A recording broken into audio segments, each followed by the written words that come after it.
الذین اصطفى فاعوذ باللہ من شرور انفسنا ومن سیئات اعمالنا من یہد اللہ فلا مضل له ومن یضلل فلا ہادی له واشهد ان لا الہ الا اللہ وحدہ لا شریک له واشهد ان محمدا عبدہ ورسولہ اما بعد فإن خیر الحدیث کتاب اللہ وخیر الہدی ہدی محمد صلی اللہ علیہ وسلم وشر الامور محدثاتها وكل محدثۃ بدعۃ وكل بدعۃ ضلالہ وكل ضلالۃ فی النار۔ اعوذ باللہ السمیع العلیم من الشیطان الرجیم من حمزہ ونفخہ ونفثہ بسم اللہ الرحمن الرحیم۔ اللہم صلی علی محمد وعلی آل محمد کما صلیت علی ابراہیم وعلی آل ابراہیم انک حمید مجید۔ اللہم بارک علی محمد وعلی آل محمد کما بارکت علی ابراہیم وعلی آل ابراہیم انک حمید مجید۔ رب اشرح لی صدری ویسر لی امری واحلل عقدۃ من لسانی یفقہوا قولی رب زدنی علما۔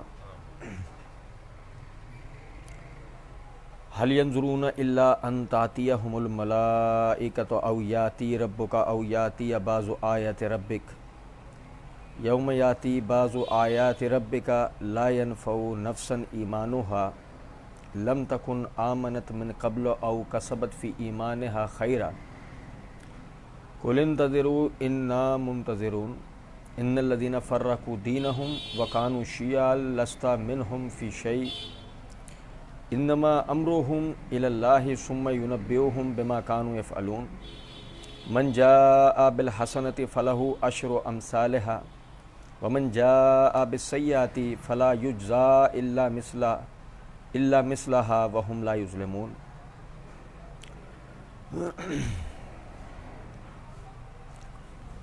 اللہ رب العزت کے فضل و کرم سے آیت نمبر 157 تک ہم نے آخری درس کے اندر پڑھا تھا۔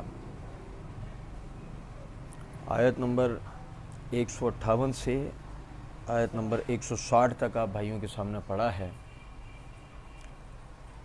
ہم نے پڑھا تھا اللہ رب العزت نے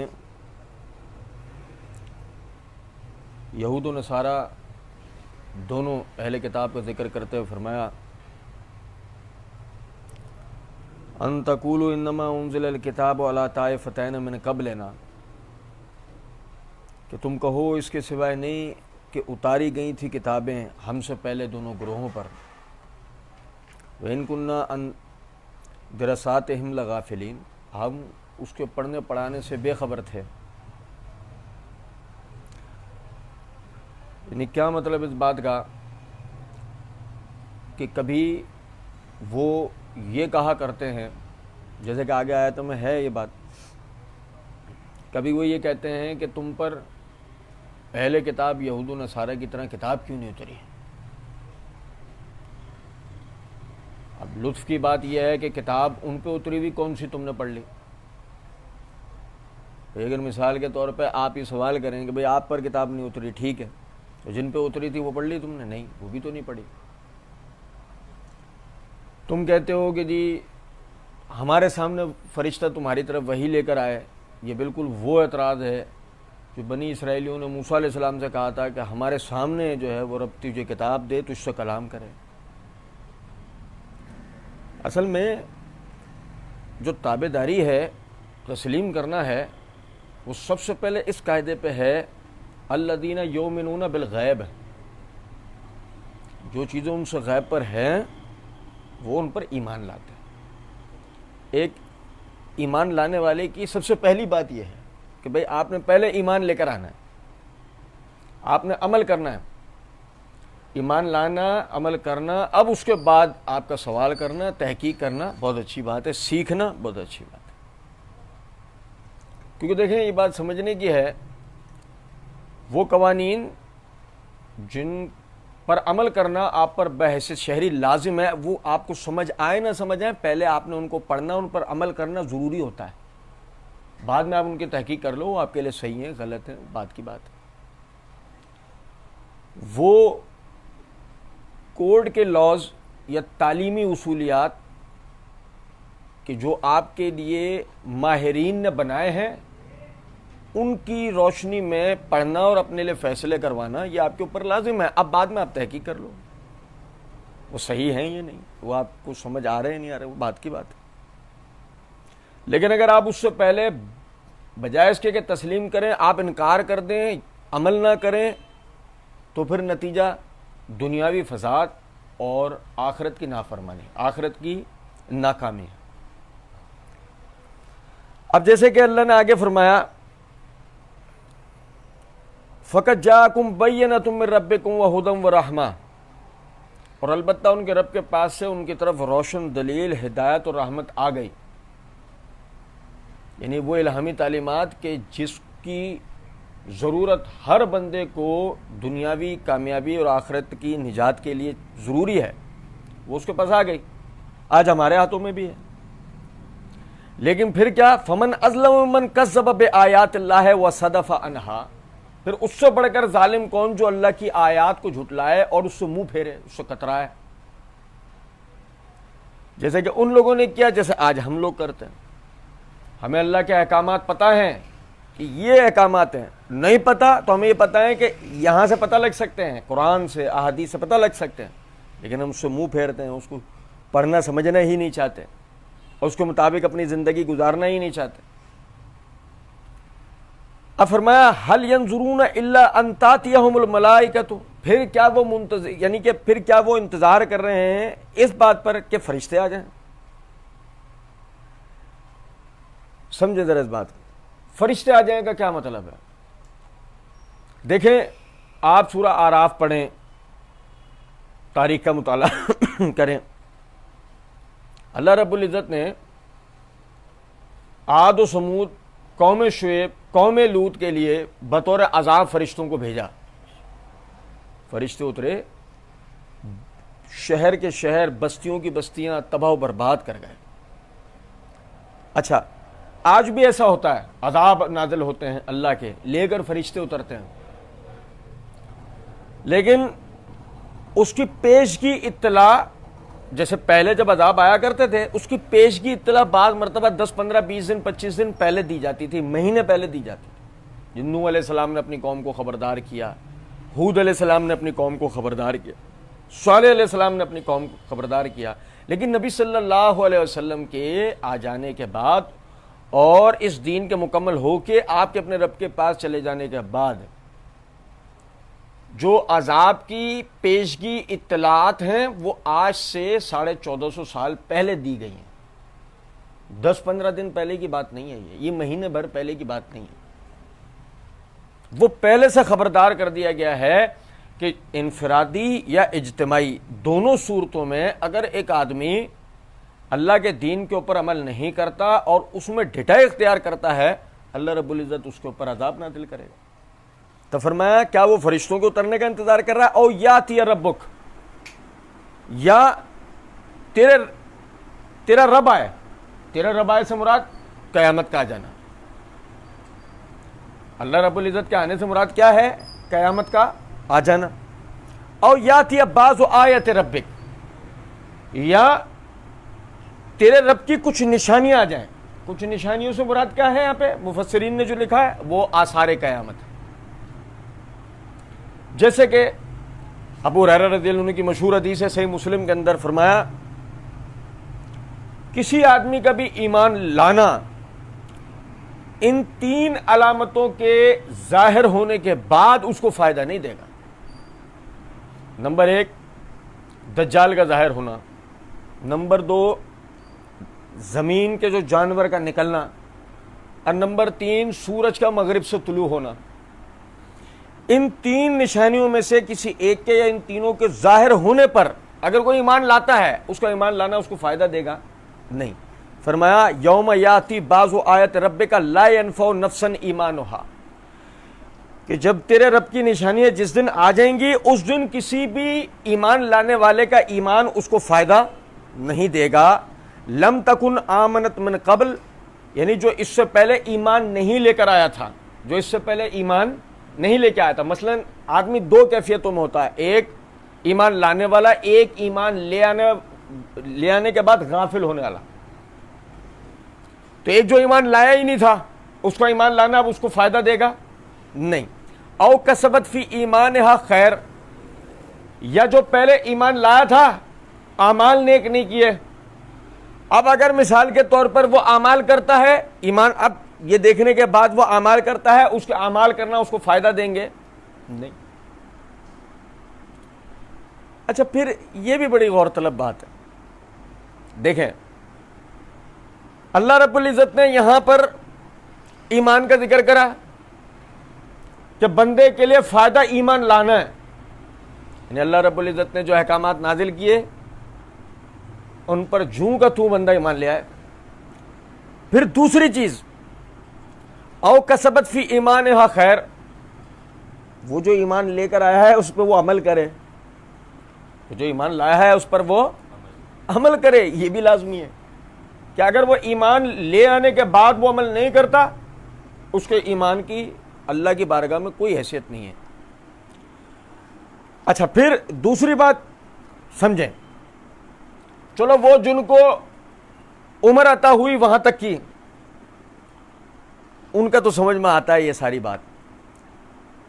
اور فرض کریں کہ بات ہو ہماری، تو ہمارا مسئلہ یہ ہے کہ ہمارا ایمان لانا اور ایمان نہ لانا یہ ہماری حیات پر منحصر ہے. جہاں یعنی روح نکلی وہاں پر سب کچھ ختم، توبہ کا دروازہ بند. ابھی دیکھیں آگے ایک آیت آئے گی انشاءاللہ ہم اسے پڑھیں گے کہ جس سے ہمیں یہ بات پتہ لگے گی کہ یہ جو ہمیں ڈھکوسلا دے دیا گیا ہے ایک، یعنی ایصال ثواب کا نام لے کر، اور جو بدعات مروج ہمارے یہاں کر دی گئیں، اب اس کے بعد ہم میں ایک بے عملی کی کیفیت پیدا ہو گئی. یعنی ہمارے رشتہ دار، ہمارے جتنے بھی جو عزیز و اقارب ہیں وہ ہمیں اللہ کے عذاب سے بچا لیں گے. اللہ کے عذاب سے کوئی بھی نہیں بچاتا. بات سیدھی سی ہے کہ جو آدمی ایک مرتبہ یعنی جس کے لیے اللہ کی پکڑ ثابت ہو گئی وہ اللہ کے جواب دہ خود ہے، کوئی اس کی جگہ کھڑا نہیں ہو سکتا. فرمایا قل انتظروا انا منتظرون، کہ تم بھی انتظار کرو ہم بھی انتظار کر رہے ہیں. اچھا میں پہلے بھی اس قسم کی آیات میں بتا چکا ہوں، تم انتظار کرو ہم انتظار کر رہے ہیں. یہ مضمون مکی صورتوں کا ہوتا ہے، جیسے کہ یہ صورت مکی صورت ہے، ہم پڑھ چکے ہیں. اس قسم کی آیات مکی صورتوں میں ہوتی ہے. تم انتظار کرو ہم انتظار کر رہے ہیں. مطلب کیا؟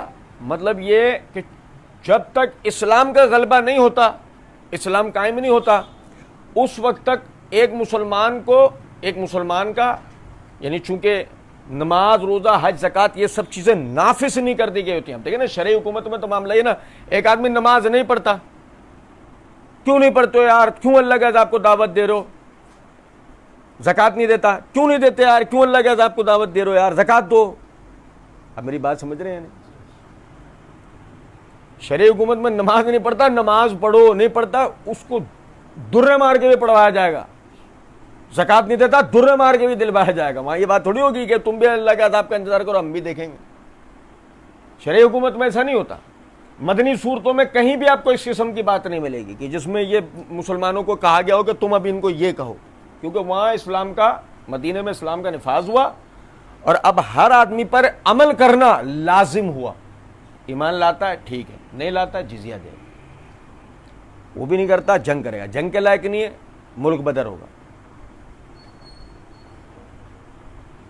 سمجھ رہے ہیں بات کو؟ نہیں ایسا نہیں ہو سکتا ہے کہ کسی بھی اسلامی علاقے کے اندر بے عملی کو برداشت کیا جائے. بے عملی کو برداشت کیا جائے گا؟ سوال ہی نہیں پڑا. کیونکہ آپ کا معاشرہ بنے گا آپ کے اسلام کے بتائے ہوئے اعمال سے. وہ اعمال جب تک آپ نہیں کریں گے آپ کا معاشرہ بن ہی نہیں سکتا. جس معاشرے کو آپ قائم کرنا چاہتے ہیں وہ نہیں بن سکتا. اس کے لیے آپ کو اسلامی اقدار و اعمال پر عمل کرنا لازم ہوگا اور عمل کروانا لازم ہوگا. فرمایا ان الذین فرقوا دینہم وکانوا شیعا لست منہم فی شیء.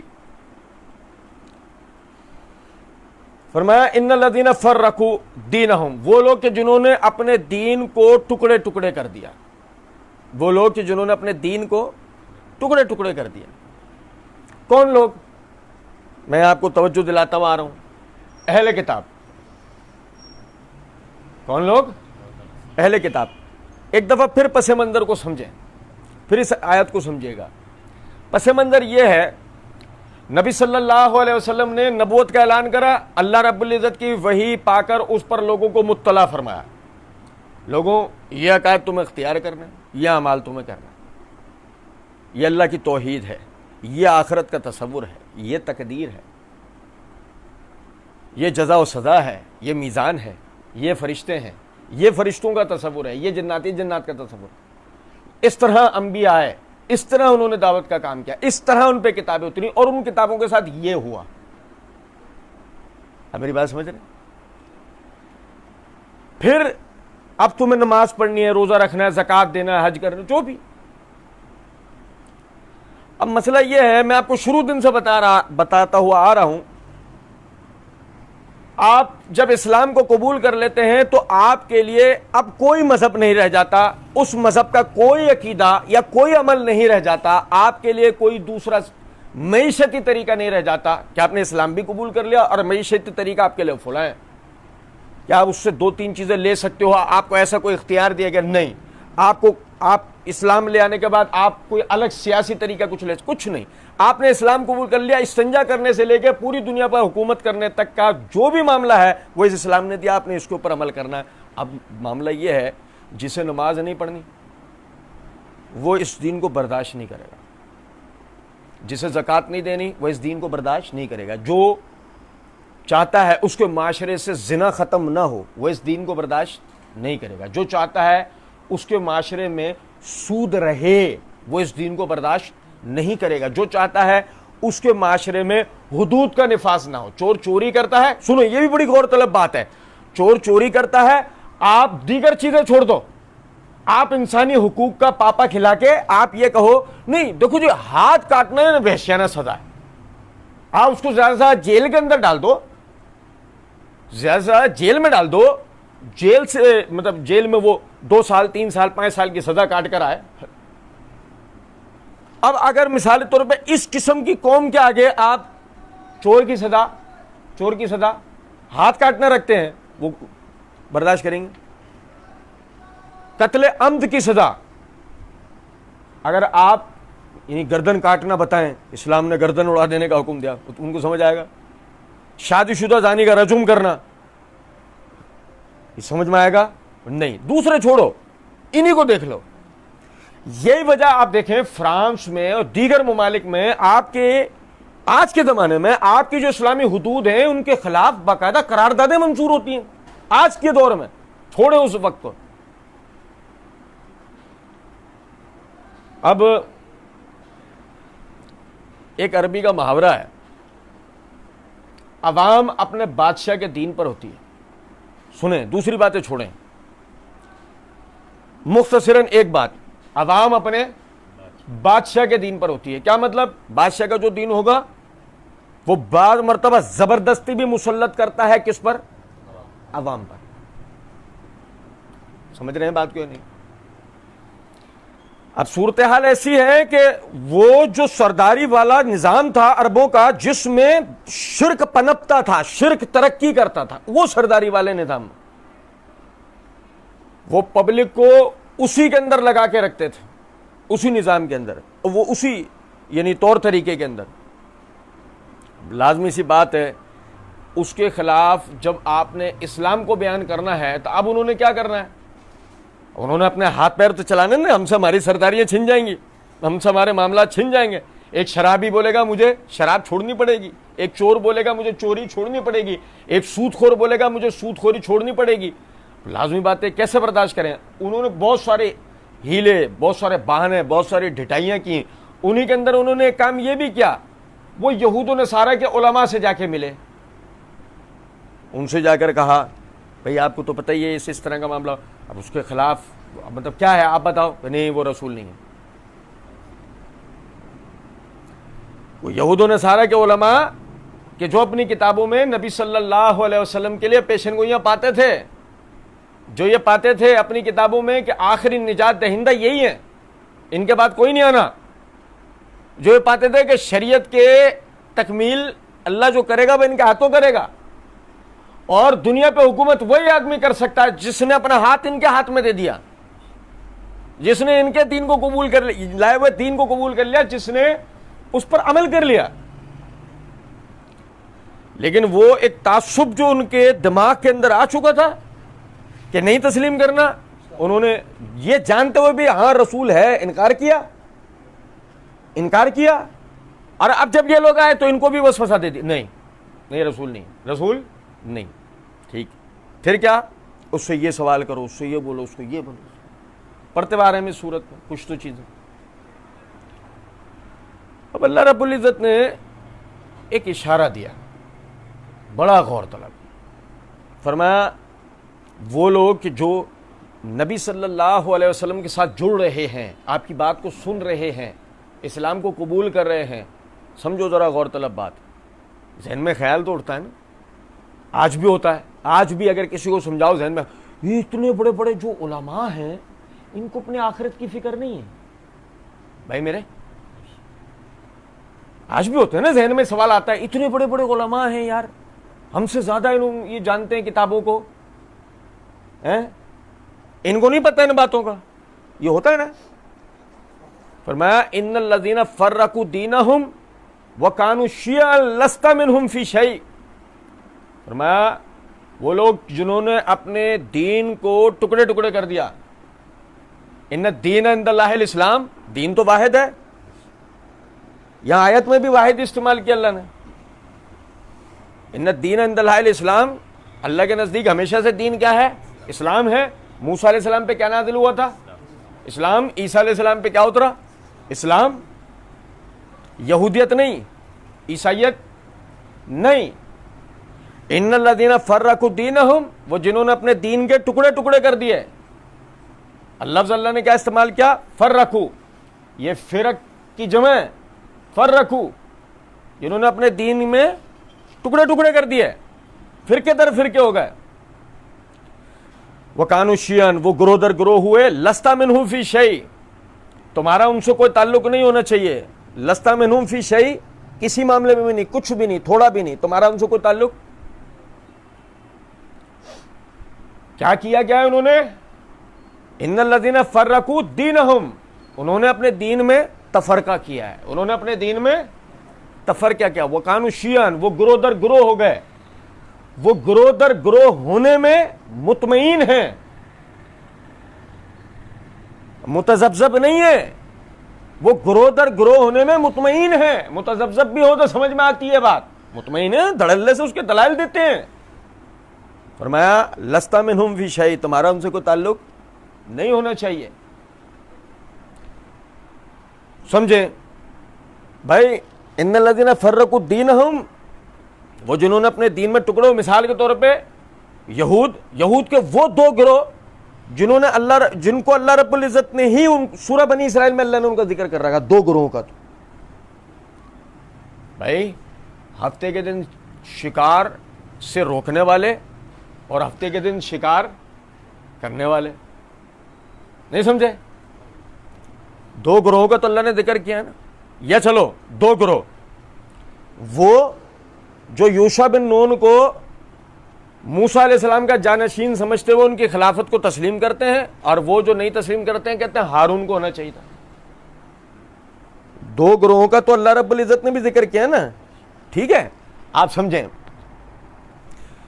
اب اگر مثال کے طور پر یہ ذہن کے اندر خیال آیا کہ اتنے بڑے بڑے عالم، تو اللہ نے ایک توجہ دلائی کہ شرح دیا ان الذین فرقوا دینہم، وہ جو ان کے بڑے بڑے عالم ہیں انہوں نے دین میں تفریق کر دی، اب عالم اس کا بھی ہے، اب عالم اس کا بھی ہے، سمجھ ذرا اس بات کو، بقول تیرے اتنے بڑے عالموں کو نہیں پتا، تو اس والے کو پتا یا اس والے کو؟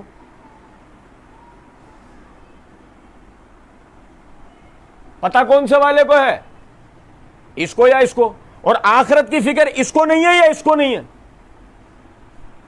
بھائی میرے ایک یہودیوں کی بات کرو بھائی، جن سے جا کے آپ نے کوئی اتنے بڑے عالم، ان کو نہیں پتا؟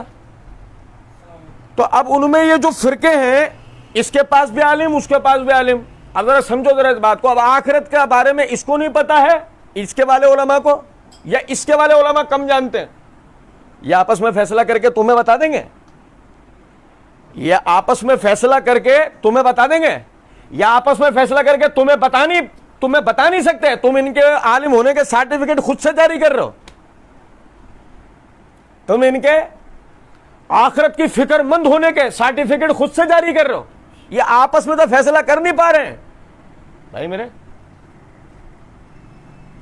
وَكَانُوا شِيَعًا, وہ گروہ در گروہ ہو گئے. اللہ نے کہا وَاعْتَصِمُوا بِحَبْلِ اللَّهِ جَمِيعًا. اور بھائی میرے یہ سمجھیں اس بات کو ذرا, اسلام کا نام کیا ہے؟ تتفرق امتی 70 فرقۃ کلہم فی النار الا فرقۃ واحدہ. وَاعْتَصِمُوا بِحَبْلِ اللَّهِ جَمِيعًا وَلَا تَفَرَّقُوا.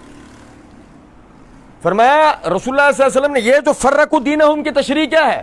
نبی صلی اللہ علیہ وسلم نے فرمایا بنی اسرائیل موسیٰ علیہ السلام کے چلے جانے کے بعد 71 فرقوں میں تقسیم ہوئے, 72 فرقوں میں تقسیم ہوئے. میری امت میں میرے چلے جانے کے بعد بھی لوگ ٹوٹیں گے اور 73 فرقوں میں تقسیم ہوں گے. کلہم فی النار, سارے جہنم میں جائیں گے, الا فرقۃ واحدہ, سوائے ایک فرقے کے, وہی الجماعت. وہی الجماعت, وہ کیا ہوگا؟ جماعت. سمجھے ہو بات کو یا نہیں؟ ابھی سمجھیں. اچھا وہ جو جماعت ہوگا اس جماعت کے لیے فرمایا تلزم جماعت المسلمین و امامہم.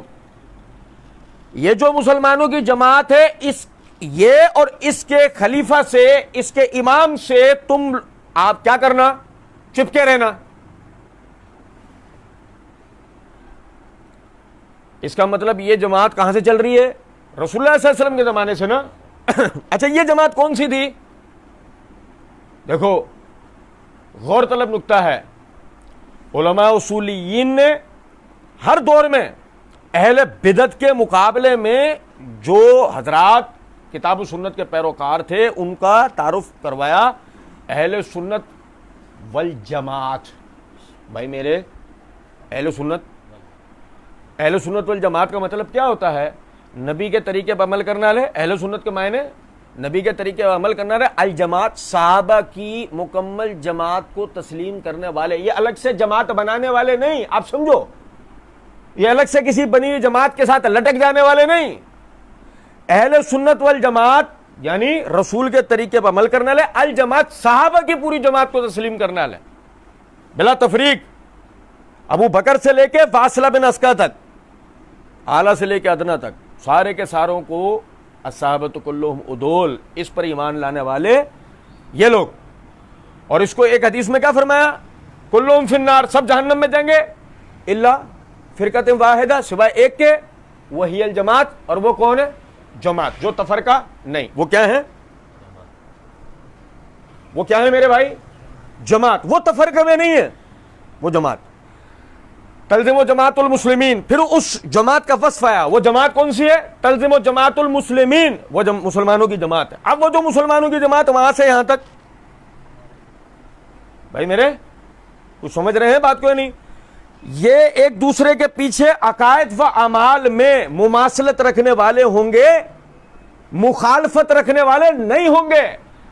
آپ سمجھو کہ وہ جماعت جو ابتدا کے اندر تھی اس کے عقائد و اعمال تو یہ تھے, لیکن بعد والوں کے یہ تھے, تیسرے طبقے میں یہ تھے, چوتھے میں یہ تھے, اور آج آتے آتے بھائی سمجھو نا, ایک گروہ گھوڑوں پہ بیٹھ کر جا کے جہاد کرتا ہے, دوسرا گھوڑوں کے آگے جھکتا ہے.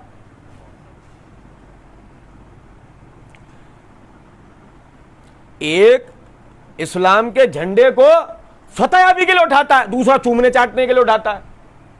بھائی میرے سمجھے نہیں؟ ایک خون بہاتا ہے اللہ کے لیے اور قتل کرتا ہے اللہ کے لیے, ایک خون بہاتا ہے ماتم کے لیے, اور اللہ کے لیے قتل کرنا تو سوال ہی نہیں پیدا ہوتا. گویا کہ تو اس کی زندگی میں ہے ہی نہیں. جہاد کرنا تو ان کی زندگی میں, ان کا تو جہاد ہی یہی ہے بس. بھائی میرے ایک کا معاملہ ہے, غور طلب نکتہ ہے, ایک کا معاملہ ہے بشارتیں دینا, دوسرے کا معاملہ ہے وحشتیں دینا. بھائی میرے وہ جو ہے ان کا کیا ہے معاملہ؟ پہلے گروہ کا بشارتیں دینا، اور ان کا معاملہ کیا ہے؟ وحشت دینا، اذیتیں دینا۔ آپ ان میں رہ کر بشارتیں پاتے ہو، ان میں رہ کر جتنا وحشت اور اذیت میں رہو گے نا اتنا مومن رہو گے۔ جتنا آپ وحشت اور اذیت سے گزرو اتنا آپ سچے مومن ہو۔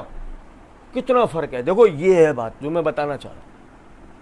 ان الذین فرقوا دینہم، وہ جنہوں نے اپنے دین کو ٹکڑے ٹکڑے کرا، بھائی یہودیوں میں، عیسائیوں میں 71-72 فرقوں میں چلے گا۔ اللہ نے توجہ دلائی، تمہارا ان سے کوئی تعلق نہیں ہونا چاہیے۔ او بھائی ان کا نہیں ہونا چاہیے، ہمارا ہونا چاہیے۔ نہیں سمجھے بات کو؟ ان کو صحابہ کو مخاطب کر کے اللہ نے کہا تمہارا نہیں ہونا چاہیے، تو ان کے بعد ہم ان کے اخلاف ہیں، ہمارا ہونا چاہیے۔ سمجھو آپ جب تک جنت میں جا نہیں سکتے جب تک فرقوں پر لعنت نہیں بھیج دو، آپ جنت میں نہیں جا سکتے۔ آپ کو فرقوں پہ لعنت بھیجنی پڑے گی، آپ کو سیدھا سچا مسلمان بننا پڑے گا۔ جب تک آپ سیدھے سچے مسلمان نہیں بن جاتے اس وقت تک سوال ہی نہیں پیدا ہوتا آپ جنت میں چلے جائیں۔ وَكَانُوا شِيَعًا لَسْتَ مِنْهُمْ فِي شَيْءٍ، وہ ایک کہتے ہیں نا ہمارے ہاں قرآن میں شیعہ ہے۔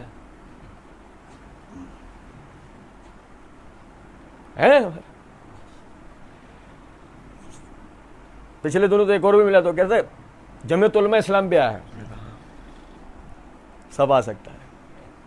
قرآن میں تو ابلیس بھی آیا ہے، اب کیا کریں؟ بات آ رہی ہے سمجھ میں؟ نہیں بھائی، دیکھیں اللہ نے کہا وَاعْتَصِمُوا بِحَبْلِ اللَّهِ جَمِيعًا، سب مل کے اللہ کی رسی کو مضبوطی سے تھام لو۔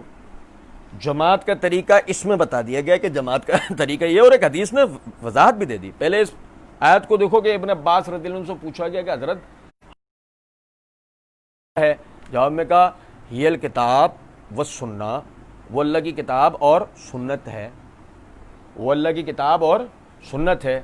اور صحابہ نے پوچھا یعنی وہ جماعت کہ جو ناجی ہے جنت میں جائے گی، کہ وہ کون سی جماعت ہے اللہ کے رسول؟ کہ جماعت تو بتا دیا گیا کہ اس کے ہم پہچان کیسے کریں گے کہ یہ کون لوگ ہیں؟ فرمایا کہ وہ اس طریقے پر ہوں گے جس طریقے پر میں اور میرے صحابہ ہیں۔ ہے بھائی، وہ اس طریقے پر ہوں گے جس طریقے پر میں اور میرے۔ دو باتیں، پہلی آپ چاہتے ہیں کہ آپ نجات یافتہ گروہ میں شامل ہوں۔ ایک تو وہ ہے نا کہ میں نے خود سے فیصلہ کیا ہوا ہے کہ جی میں، میرے باپ دادا، میرے نانا نانی، میرے رشتہ دار، میرے دوست احباب، ہم سب جنتی ہیں۔ ایک وقت میں پاکستانی ہونا اتنا یقینی نہیں ہوتا جتنا ہمارا ایک وقت میں جنتی ہونا یقینی ہوتا ہے۔ اور سرکار کی امتیں سیدھے جنت میں جائیں گے۔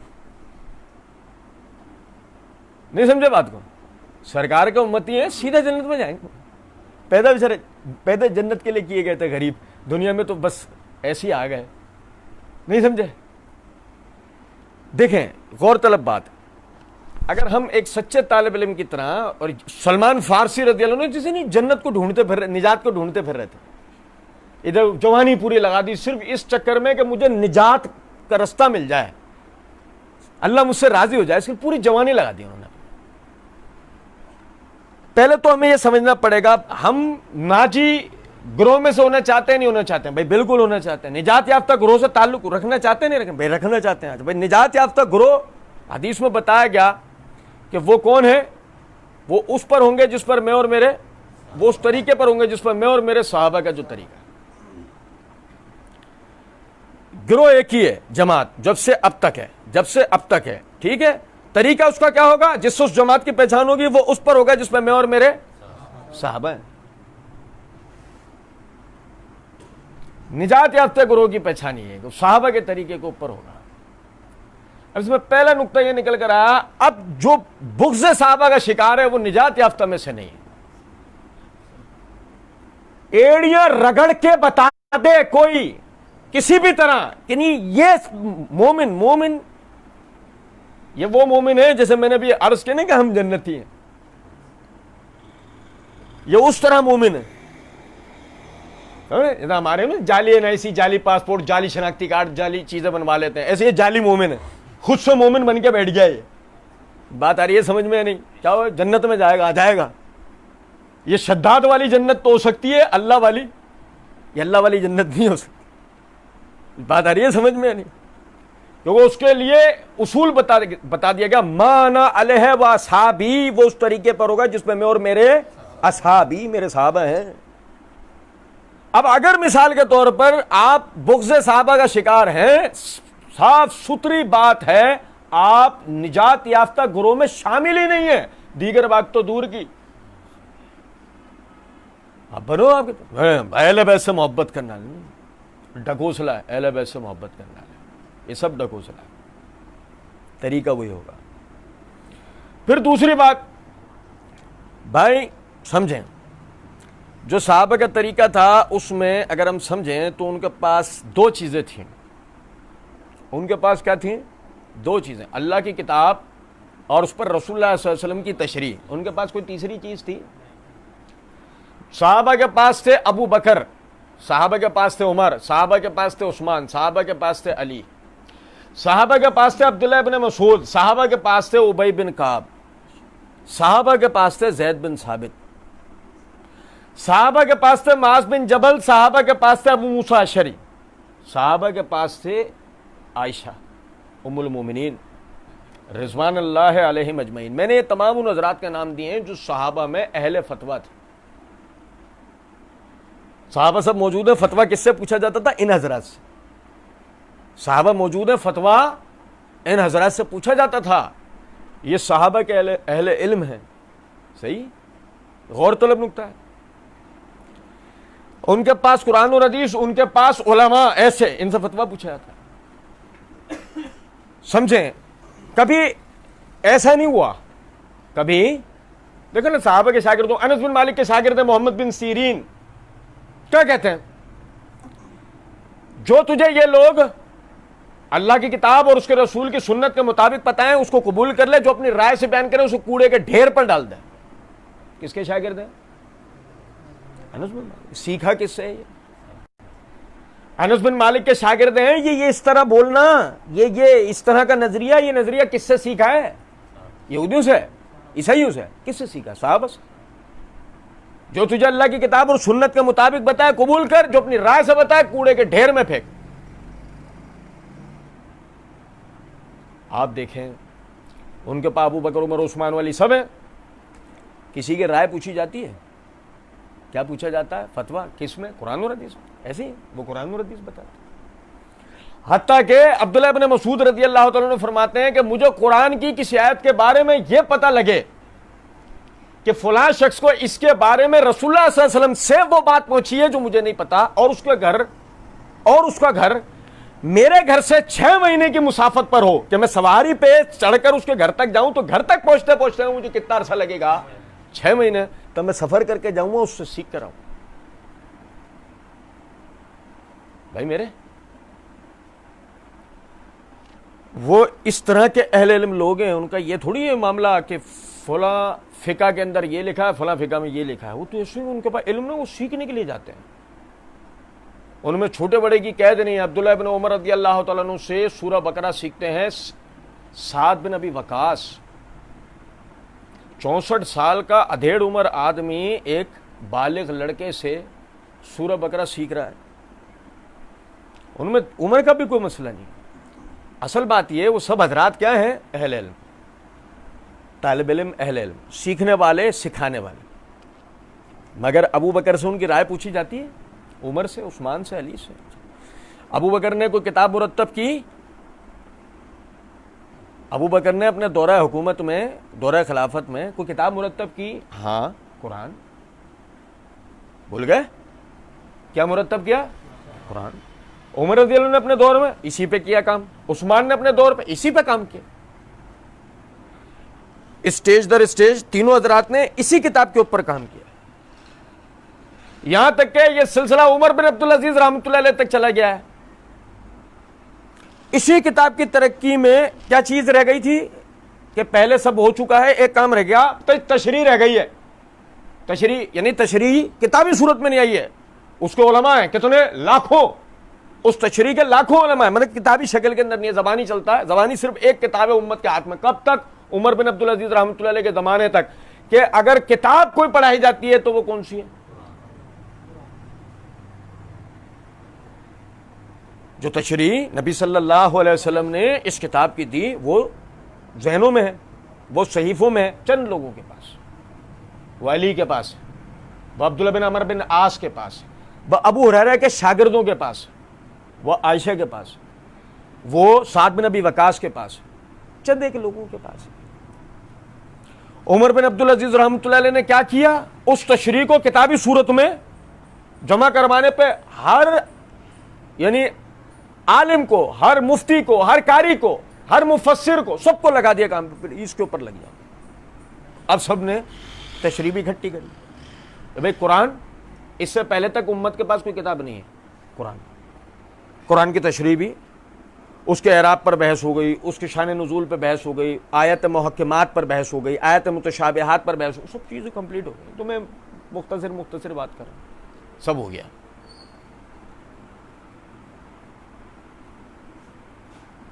مجھے یہ ریکارڈنگ کا ایک بڑا یہ فائدہ یہ ہوتا ہے کہ آپ کو دہرانے کی ضرورت نہیں ہے، سمجھنے والا آدمی تھوڑا سا پیچھے کر کے دوبارہ سے سن سکتا ہوتا ہے، ایسے ہی نا، سنیں اس کو ایک دفعہ دوبارہ پیچھے کر کے ایک دفعہ پھر سن لیجئے گا ویڈیو۔ یہ جو اتنی بات میں نے کی ہے نا، یہ ایک کتاب تھی، اس کی یہ تشریح۔ امت کسی چیز کو لے کے، مطلب آپ دیکھیں کہ سن 9 ہجری کے بعد ہی پوری دنیا سے وفود نبی صلی اللہ علیہ وسلم کے پاس آنا شروع ہو گئے۔ اچھا پھر مقابلہ کسی ایک گروہ سے نہیں ہے، مقابلہ کسی ایک مذہب سے نہیں ہے، مقابلہ کسی ایک دنیا کی بادشاہت سے نہیں ہے، بلکہ مقابلہ دنیا کے بہت سارے مذاہب سے، بہت سارے سیاسی، سماجی، مذہبی، معیشتی طریقوں سے، مختلف نفسیات کے لوگ آپ کے پاس آ رہے ہیں، ٹھنڈے علاقوں کے، گرم علاقوں کے، ریگستانی علاقوں کے، پہاڑی علاقوں کے، مختلف نفسیات کے لوگ۔ 9 ہجری سے ہی یہ سلسلہ شروع ہو گیا۔ ایک یونیورسٹی کا قیام ہوتا مدینہ میں، دار الصفا۔ بھائی میرے، کس کا قیام ہو گیا؟ یونیورسٹی۔ آج ہم اس کو یعنی اپنی اردو میں اس کے لیے ایک لفظ استعمال کرتے ہیں، مدرسہ۔ آپ آکسفورڈ کی عربی ٹو انگلش ڈکشنری اٹھا کے دیکھیں گے نا کہ مدرسے کے انگریزی میں معنی کیا ہوتے ہیں، تو لفظ کیا آئے گا؟ یونیورسٹی۔ وہ بھائی وہ پہلی یونیورسٹی قائم ہو گئی۔ وہ یونیورسٹی کس لیے قائم ہوئی ہے؟ اس لیے قائم ہوئی ہے کہ جو نئے مسلمان ہو کر آ رہے ہیں نا، ان کو 6 کلمے نہیں سکھائے جا رہے، سو گئے جاگ رہے ہیں، صبح شام کے اذکار نہیں سکھائے جا رہے۔ بھائی میرے، نماز پڑھنا آتی ہے؟ یہاں وہ سیکھ لو۔ وضو کے کتنے فرض ہوتے ہیں، کتنے مکروہات ہوتے ہیں۔ لو بھائی وہ 10 12 15 20 چیزیں سکھائیں اس کو، چل اب اس کے بعد اس کو کچھ نہیں۔ ایسا جو مسلمان ہو گیا کتنے دنوں کے لیے آیا؟ 20 دن کے لیے، 25 دن کے لیے، مہینے، 2 مہینے، 6 مہینے، سال، کتنے دن کے لیے آیا؟ جتنے دن کے لیے آیا سکھاؤ، دین سکھاؤ۔ مثلا آپ چھوٹی سی ایک مثال لے لیں، مالک بن حویرث رضی اللہ تعالیٰ عنہ، وہ نبی صلی اللہ علیہ وسلم کے پاس آئے، خود کہتے ہیں نا 20 دن کے لیے آئے تھے ہم۔ بھائی میرے، خود کہتے ہیں نا یہ بات۔ اور چھوٹی میں چھوٹی بات کہ جب جانے لگے تو ہمیں نبی صلی اللہ علیہ وسلم نے کہا، تم میں جو عمر میں بڑا ہو وہ تم میں اذان کا امامت کرائے، نماز ایسے پڑھنا جیسے مجھے پڑھتے ہوئے دیکھا ہے۔ اس کا مطلب 20 دن میں ان کو تربیت دی گئی ہے ان چیزوں کی، ایسے ہی نا۔ اس کے بعد ان کے علاقے میں عاملین مقرر کیے گئے ہیں، قاضی مقرر کیے گئے ہیں، ٹیچرز مقرر کیے گئے ہیں، وہ ان کو دین سکھاتے ہیں۔ یا ختم بھائی، کلمہ 6 کلمہ آ گئے، نماز کا طریقہ، وضو کے فرائض، غسل کا طریقہ آ گیا، ہو گیا۔ بابا اس کی اتنا بہت ہوتا ہے، اتنا بہت ہوتا ہے۔ اور اس کے بعد کیا ہوتا ہے؟ اس کے بعد یہ ہوتا ہے کہ آہستہ آہستہ ہمارے ہاتھوں سے ہمارا دین، یہ وقت جو گزرتا جا رہا ہے، نہ ہماری معیشت، نہ ہماری سیاست، نہ ہمارے خانگی امور، کوئی چیز، صرف وہ دیکھو نا، نماز کو بھی اگر ہم غور سے دیکھیں تو آج نماز تک کے اندر یہ بات آ گئی نہیں آ گئی ہے، محمدی نماز، فلاں نماز، فلاں نماز، کیا رہ گیا؟ وجہ کیا ہے؟ سب سے بڑا فساد یہ ہے اپنے دین کو نہ سیکھنا، سب سے بڑا فساد۔ انہوں نے سیکھا، ان کو محتاجگی نہیں تھی. ہم نے نہیں سیکھا، ہم محتاج کے محتاج ہی ہیں اور ہمیشہ رہیں گے. کتاب مکمل ہو گئی، کتاب کے اوپر سارے کام ہو گئے، تشریحات بھی اکٹھی ہو گئے. بھائی یہ سب کس لیے ہوا؟ یہ سب اس لیے ہوا بڑی بڑی لائبریریاں بناؤ، اس میں شیلف بناؤ، اس میں یہ کتابیں لا کے رکھ دو. بس علامہ صاحب آیا کریں گے فتویٰ دینے کے لیے، علامہ صاحب فتویٰ دینے کے لیے کتاب اٹھایا کریں گے، وہ بھی علامہ وہ جو قرآن اور حدیث بتانے والا. جو قرآن اور حدیث بتانے والا نہیں ہوں گے تو وہ ویسے بھی لکھ کے نا قضا فی عالمگیری، قضا فی الہدایہ، قضا فی فلاں، قضا فی، چلو سمجھے ہیں بات کو یا نہیں؟ ان سے کوئی پوچھنے والا بھی نہیں ہوگا یہ حضرت نیچے یہ کیا لکھا ہوا ہے، ان سے کوئی پوچھنے والا بھی نہیں ہوگا. چلو بھائی ختم. یہ اس لیے اتنی محنت ہوئی تھی. اور اس کے پیچھے دیکھو ذرا، وہ ہمارا والا بیٹھ کے کہہ رہا ہے نہیں بھائی یہود و نصارہ کی کتابوں میں رد و بدل ہو گیا. اچھا نہیں سمجھا کیا کہہ رہا ہے ہمارا والا؟ یہود و نصارہ کی کتابوں میں. اچھا کیسے؟ اب جب وہ بتائے گا نا کیسے، تھوڑا سا اگر ہم غور کریں، وجہ یہ نکل کر آئے گی ان کی نہ کتاب مرتب ہوئی نہ اس کی تشریحات، وہ ان کی کتابوں میں رد و بدل نہیں ہوا. اچھا علماء سے جب وجہ پوچھو بھائی الہامی کتابیں تھیں پھر کیا وجہ ہے اس کی؟ کہتے نہیں ایک کے پیچھے ایک رسول آنا تھا نا تو کوئی مسئلہ نہیں. اگر مثال کے طور پر ایک کتاب ہے اس پہ چائے گر جاتی ہے، اس کے حروف خراب ہو جاتے ہیں، جلد خراب ہو جاتی ہے، مٹ جاتی ہے، کوئی مسئلہ نہیں، بازار سے دوسری کتاب مل جاتی ہے نا. وہی کتاب بازار سے دوسری مل جاتی ہے نا، مثال ہے وہی آ رہی ہے. اچھا وہی میں رد و بدل بھی ہو گیا، کوئی مسئلہ نہیں. کیوں؟ بعد میں رسول آنے. اچھا پھر نبی صلی اللہ علیہ وسلم آ گئے، آخری رسول آ گئے. اچھا اب کیا ہے؟ اب سلسلہ ختم. اب نہ کوئی الہامی تعلیمات نہ کوئی رسول، ختم. آپ پر وہی کی تکمیل ہو گئی، وہی کی تکمیل ہو گئی. کس لیے؟ آپ پر وہی کی تکمیل کس لیے ہو گئی؟ آپ پر وہی کی تکمیل اس لیے ہو گئی کہ جو 12ویں امام ہے نا وہ قرآن کو لے کے جا کے غار میں بیٹھ جائیں.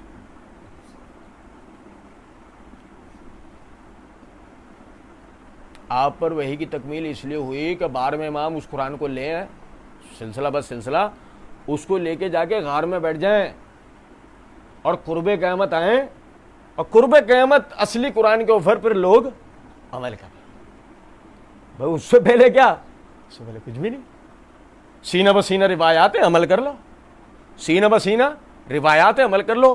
ایک طبقہ ایسے کر لو، ایک طبقہ مزید تھوڑا اور تقیہ میں چلے جاؤ تو وہ اس طرح بات کر لو. بھائی دیکھو بھائی صوفیانہ سلسلے تو یہی ہیں، سینہ بسینہ تعلیمات چلی ہیں. کون سی سند؟ بھائی میرے یہ وہ تحریفات اس لیے ہوئی تھی اور یہ حفاظت اس لیے ہوئی کہ وہ ساری تعلیمات ضائع ہو جائے. اچھا مزید سنو آگے، ان کے اوپر ایک اور سپر ڈوپر ہٹ گروہ آیا جو کہتا ہے قرآن بھی ہم تک پہنچا، حدیث بھی ہم تک پہنچی، لیکن مسئلہ یہ اس کی تشریحات ایسی تھی ہم سمجھ ہی نہیں سکتے تھے. اس کی تشریحات کو ہم سمجھ ہی نہیں سکتے تھے. یہ تو بات ٹھیک ہے کہ قرآن اور حدیث کی تشریحات کیا دنیا میں کسی بھی علم کو ہم خود سے نہیں سمجھ سکتے جب تک اس کا استاد نہ. صحیح ہے، ٹھیک ہے. صحابہ کرام رضوان اللہ علیہم مجمعین سیکھتے تھے نا، جو چیز نہیں سمجھ میں آتی تھی پوچھتے تھے، سیکھتے تھے، علم حاصل کرتے تھے. دیکھو ترقی کی کون سی منازل طے کر گئے وہ. اب اس کے بعد آگے دیکھو آپ کیا ہوا. بھائی یہ سپر ڈوپر والا گروہ آیا، یہ پڑھے لکھے تقیہ باز ہیں، ان سے بڑے ہیں دونوں سے بظاہر دیکھا جائے تو. آئے کیا ہوا بھائی؟ قرآن بھی آیا ہم تک، حدیث بھی ٹھیک، اس کی سمجھ جاتے. اچھا پھر اللہ نے ایک کے بعد وہ 4 امام کھڑے کیے، انہوں نے اس کی تشریحات بتائی. ٹھیک ہے، اب کیا ہوا؟ تشریح بتا دی نا انہوں نے، صحیح ہے. اس کے بعد ان کا انتقال ہو گیا، اب انہی کی جو تشریحات ہیں اس کی پیروی کرنی پڑے گی. ابو بکر عمر عثمان و علی نے تو نہیں بتائی، ابو حنیفہ شافعی مالک احمد بن حنبل نے بتائی. ابو بکر عمر عثمان و علی نے نہیں بتائی. اچھا چھوڑو، وہ خلافت میں مصروف تھے نا, ان کے ذمہ بڑے کام تھے. عبداللہ بن عمر, انس بن مالک, ابو ہریرہ, ابو سعید خدری, انہوں نے نہیں بتایا. کہ انہوں نے بتایا ابو حنیفہ, شافعی, مالک, احمد بن, انہوں نے بتایا. ایسا چلو ٹھیک ہے. اب ظاہر ہے وہ نصوص وہ پیش آمدہ مسائل جن کے اشارات تو نصوص میں موجود ہیں, تشریحات نہیں ہے, ٹھیک ہے انہوں نے بتایا صحیح, لیکن مسائل تو بعد میں بھی پیش آئیں گے. اس کی مثال ایسے لے لیں کہ اگر جہاز میں نماز پڑھنے کا طریقہ قرآن اور حدیث میں نہیں ہے تو جہاز میں نماز پڑھنے کا طریقہ فقہ حنفی میں بھی تو نہیں ہوگا نا.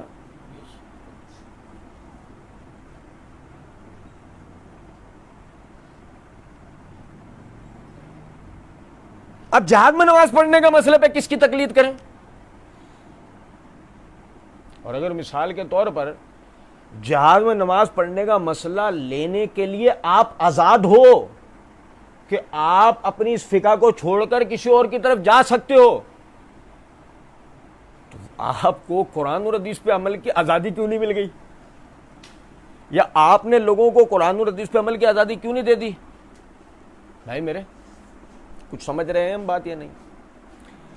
المختصر یہ کہ دیکھیں, ان الذین فرقوا دینہم, وہ جنہوں نے اپنے دین کو فرقہ در فرقہ کر دیا, کانوا شیعاً, وہ گروہ در گروہ ہو گئے, لست منہم فی شیء, تمہارا ان لوگوں سے کسی قسم کا کوئی تعلق نہیں ہونا چاہیے. آپ کا دین تو یہ ہے کہ جو قرآن اور حدیث کے اندر آیا, قرآن اور حدیث میں جو آیا, قرآن اور حدیث کے جو علماء ہیں خود سیکھو, جو نہیں آتا قرآن اور حدیث کے جو علماء ہیں ان سے پوچھو. آپ فرمایا انما امرهم الی اللہ ثم ینبئهم بما كانوا یفعلون, انما امرهم الی اللہ, پھر ان کا معاملہ فقط ان کے رب کی طرف ہے, اللہ کی طرف ہے. سب کا معاملہ کس کی طرف ہے؟ اللہ کی طرف ہے. ثم ینبئهم بما كانوا یفعلون, پھر وہ انہیں بتائے گا جو کچھ وہ کرتے رہے. میں نے عرض کیا نا کہ اس طرح کی جو آیات ہیں وہ مکی صورتوں میں ہوتی ہیں, مدنی صورتوں میں نہیں ہوتی. مدنی صورتوں میں تو سیدھا سا معاملہ ہے, یہ دین ہے عمل کرو, یہ دین ہے عمل کرو. بعض باتوں کا اطلاق مثال کے طور پر عقائد ہیں, یہودی قبول نہیں کرتے, عیسائی قبول نہیں کرتے, وہ ذمی کی حیثیت سے آپ کے حکومت کے اندر رہ رہے ہوتے ہیں, کوئی مسئلہ نہیں, قوانین اسی کے فالو کریں گے. وہ آپ عقائد مت اختیار کرو, آپ عقائد و اعمال میں اپنے مذہب پر عمل کرنے میں آزاد ہو, ٹھیک ہے, لیکن آپ نے قوانین یہی تسلیم کر. یہ نہیں ہوگا کہ آپ کو آپ کی دانش پر چھوڑ دیا جائے گا, ایسا نہیں ہوگا. اب جب ہماری باری آتی ہے تو لازمی سی بات ہے, ہمارا تو معاملہ یہ ہے, میں نے شروع کے اندر عرض کیا, وہ آدمی کبھی بھی قرآن اور حدیث کو تسلیم کر ہی نہیں سکتا جو نفس کا بندہ ہے. نفس کا بندہ کبھی بھی قرآن اور حدیث کو صحیح معنوں میں قبول کر سکتا سوال, اور وہ اس بات کی کوشش کر ہی نہیں سکتا کہ قرآن اور حدیث پہ عمل کی کوئی سبیل بن سکتی ہو. اچھا, پھر ایک آخری بات سمجھیں. اللہ نے فرمایا من جاء بالحسنۃ فلہ عشر امثالھا, جو اپنے رب کی طرف ایک نیکی بھی کر کے لے کے گیا 10 گنا پائے گا. اس آیت کو ہم دو طریقے سے پڑھیں گے, ایک ابھی اشارتاً آپ بھائیوں کو بتا رہا ہوں. ایسا نہیں ہے سارے یہودی عیسائی جہنم میں گئے. رسول اللہ صلی اللہ علیہ وسلم کے زمانے سے پہلے بھی اس قسم کے لوگ تھے جو صحیح دین جو باقی شکل کے اندر جو موجود تھا, صحیح باقی دین جو موجود تھا اس پہ وہ عمل کرتے تھے. وہ انشاءاللہ کہاں جائیں گے؟ جنت. ایک قاعدہ بتا دیا اللہ نے کہ ناراض ہونے کی بات نہیں ہے, ہمارے سارے کیا جہنم میں گئے, نہیں, ناراض ہونے کی بات نہیں. ایک قاعدہ ہے, من جاء بالحسنۃ فلہ عشر امثالھا, کہ جو ایک نیکی بھی کر کے کیا ہوگا اللہ کے ہاں, ٹینشن نہیں لو, تمہارے والے بھی ہو سکتا ہے, ہمارے والے بھی ہو سکتے. شرط کیا ہے؟ حسنہ. شرط کیا ہے؟ حسنہ. اور حسنات کو صرف اللہ نے نازل کیا ہے. حسنات بھلے کام, نیکیاں کیسے اتارے؟ ہم تو پتے پہن کے آئے تھے دنیا میں, ہمیں تو یہ بھی نہیں پتا تھا, توجہ سنیں, ہمیں تو یہ بھی نہیں پتا تھا کہ جسم کو ڈھانپنے کے لیے لباس بھی کوئی چیز ہوتا ہے, ہمیں تو یہ بھی پتا نہیں تھا. ہم تو پتے باندھ کے دنیا میں آئے تھے. اللہ نے ہمیں ایک ایک بات سکھائی, ایک ایک بات. سارے حسنات کہاں سے اترے؟ اللہ کے پاس سے. صحیح. تو اس لیے اللہ نے قاعدہ بتا دیا کہ جو بھی ماضی میں سے جو لوگ بھی نیکیاں کر کے گئے نا اللہ کے ہاں 10 گنا پائیں گے. بقیہ انشاءاللہ آئندہ درس کے اندر پڑھیں گے. تمام بھائی یہ بات سمجھ لیں, جمعرات والے دن 11 بجے درس شروع ہو جائے گا. سب بھائی جو ہے انشاءاللہ درس میں وقت پر پہنچنے کی کوشش کیجیے گا. وما علینا الا البلاغ.